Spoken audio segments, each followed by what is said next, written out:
Dear students, आज हम आपके लिए लेकर आए हैं मॉक टेस्ट 6 फॉर अकाउंटेंसी। आज के हमारे टॉपिक्स है public financial management system, Indian financial management system and taxation. Start करने से पहले मैं बोलना चाहूँगी कि अगर आपको इस टेस्ट की PDF चाहिए, आप टेलीग्राम पे जाइए, वहाँ पे सर्च करें मलिक ट्यूटोरियल, इस चैनल को ज्वाइन करें, वहाँ आपको इसकी PDF मिल जाएगी। अगर आप इस चैनल पे नए हैं तो इस चैनल को ज़रूर सब्सक्राइब करें और वीडियो को ज़रूर लाइक करें। So let's start. The banks where more than 50% of stake is held by government are known as public sector banks, private sector banks, public sector banks, commercial banks, none of these. बताइए students इसका answer. Where more than 50% of stake is held by government. तो इसका answer है option B, public sector banks. Next है हमारे पास the main function of NABARD is granting loan to farmers, providing rural employment, facilitating credit flow for promotion and development of agriculture, none of these. बताइए इसका answer.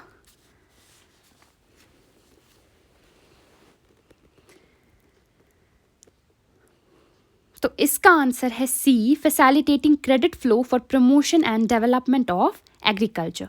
The full form of NABARD is National Bank for Agriculture and Rural Development. National Bank for Agriculture and Rural development. It was established on 12th July 1982. It provides and regulates credit and other facilities for the development and promotion of agriculture, small scale industries, village industries, etc.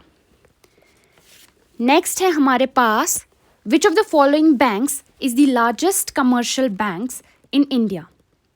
Bank of India, Union Bank, ICICI bank, State Bank of India. Largest commercial bank in India, so it's option D, State Bank of India. Next है हमारे पास the market for extremely short period loan is call money market, money at short notice, T-bill market, none of these.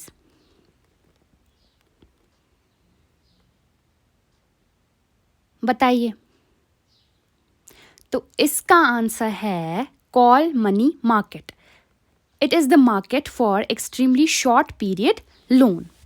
Next है हमारे पास which instrument is used to maintain the fiscal deficit by government of India? Call money, commercial paper, treasury bill, certificate of deposit.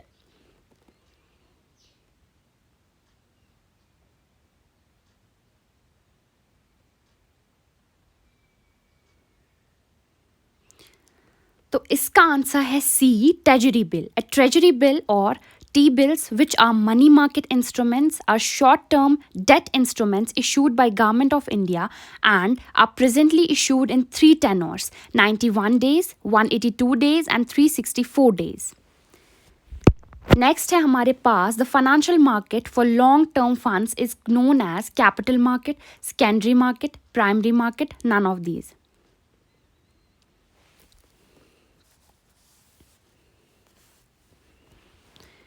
बताइए इसका answer. जी हाँ, तो इसका answer है ए, capital market. Next है हमारे पास the market in which new securities are issued by the operations to raise funds are called primary market, secondary market, gross market, none of these. New securities are issued, तो इसका answer है ए, primary market. Next है हमारे पास which of the following is the component of Indian financial system? Financial intermediaries, financial instruments, financial markets, all of the above. Components of Indian financial system, बताएं। So it's option D, all of the above. Next है हमारे पास bonds that are sold in a foreign country and are dominated in that country's currency are known as foreign bonds, Eurobonds, Euro currencies, Euro dollars.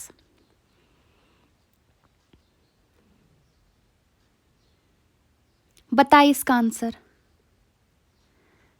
तो इसका answer है A, foreign bonds. Bonds that are sold in foreign country and dominated in that country's currency are known as foreign bonds. Next है हमारे पास banking functions are centrally controlled by RBI, SBI, both A and B, none of these. Centrally बताए इसका answer. तो इसका answer है A, RBI.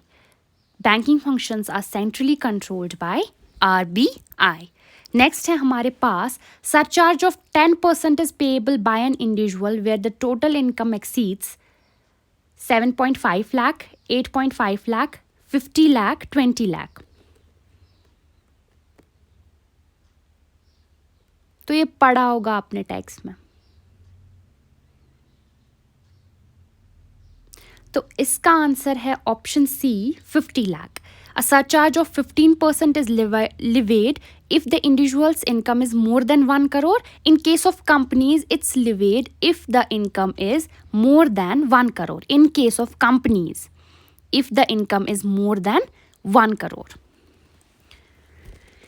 Next है हमारे पास the Income Tax Act 1961 came into force with effect from 1st April 1962, 31st March 1961, 1st April 1961, none of these. Came into force with effect from. So, इसका answer है option A, 1st April 1962. It came into force with effect from 1st April 1962. Next है Section 2(9) of Income Tax deals with a person, SSC, previous year, assessment year. Section 2(9). So it deals with assessment year. It's option D. Next है हमारे पास educational cess is charged at the rate of 3%, 4%, 2%, 5%. बताइए. So educational cess is charged at the rate of 4%. Next है हमारे पास a person includes individual, huff, firm, company, AOP, BOI, all of the above. Person में क्या क्या आता है?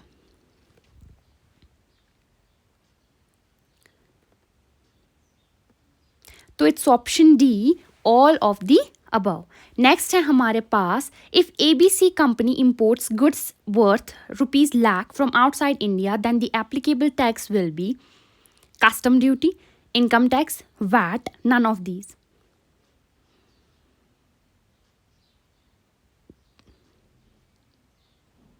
ABC company imports goods from outside India, कौन सा tax लगेगा?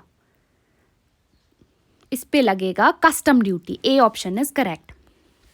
नेक्स्ट है every SSC is a person and every person can never be an SSC, need not to be an SSC, is also an SSC, none of these. बताइए.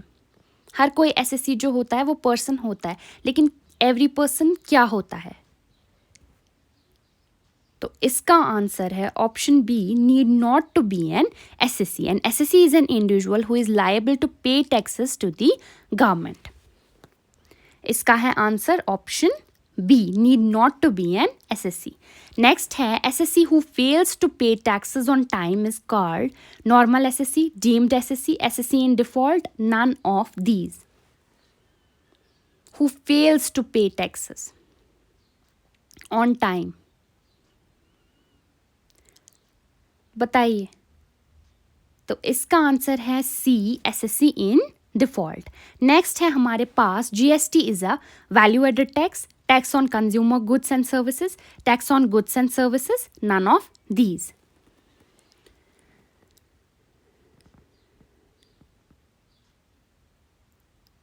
सो value addition होता है इसमें, तो GST is a value added tax. It's option A. Next है हमारे पास on intra state purchase of goods which of the following GST is levied. Intra state की बात हो रही है, that's with in this state.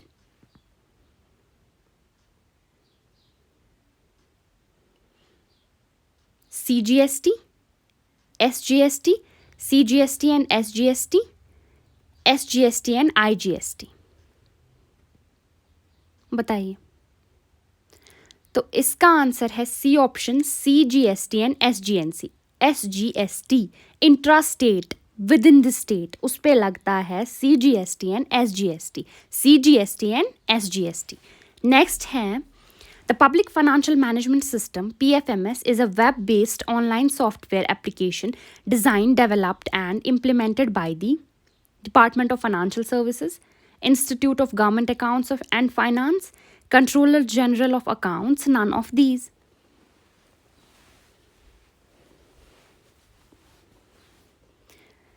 बताएं आप इसका आंसर। तो इसका आंसर है option C, controller general of accounts. Next है हमारे पास, the main objective of PFMS is tracking funds released under all plan schemes of Government of India and real-time reporting of expenditure, management of financial system, execution of budget, none of these. क्या है main objective PFMS का? तो इसका objective है tracking funds released under all plan schemes of government of India and real time reporting of expenditure. That's option A. Next है हमारे पास, under which ministry department of expenditure comes? Ministry of labour and human resources, ministry of economic affairs, ministry of finance, ministry of information and communication.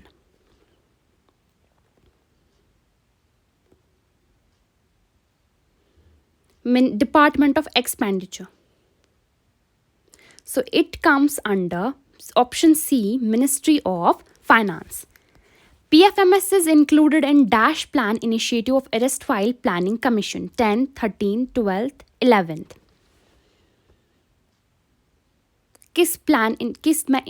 किस में initiate किया गया है? किस plan initiative में? सॉरी, किस प्लान इनिशिएटिव में PFMS include किया गया है?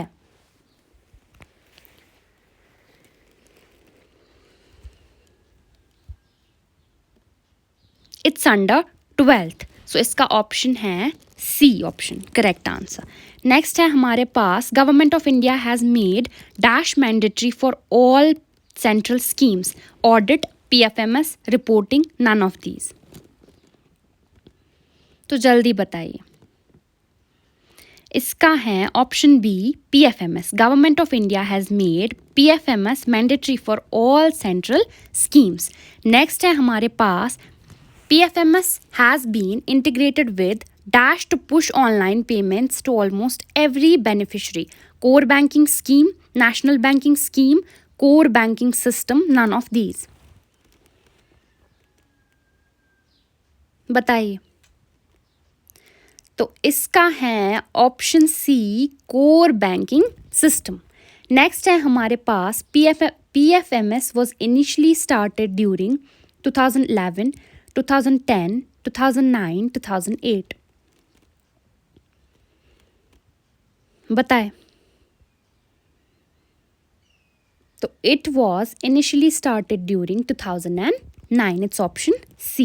Next है हमारे पास, PFMS was earlier known as Central Plan Schemes Monitoring System, State Plan Schemes Monitoring System, Fund Flow Management System, none of these.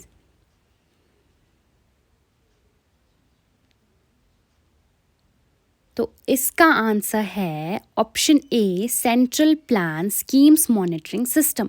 It was earlier known as central plan scheme monitoring system.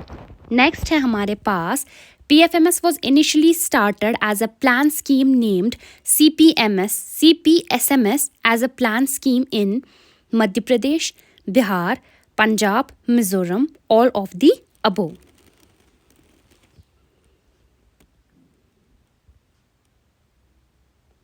तो जी हाँ, ये 4 states में हुआ था पहले, Madhya Pradesh, Bihar, Punjab, Mizoram. That's option E, all of the above. इसका correct answer option E, all of the above.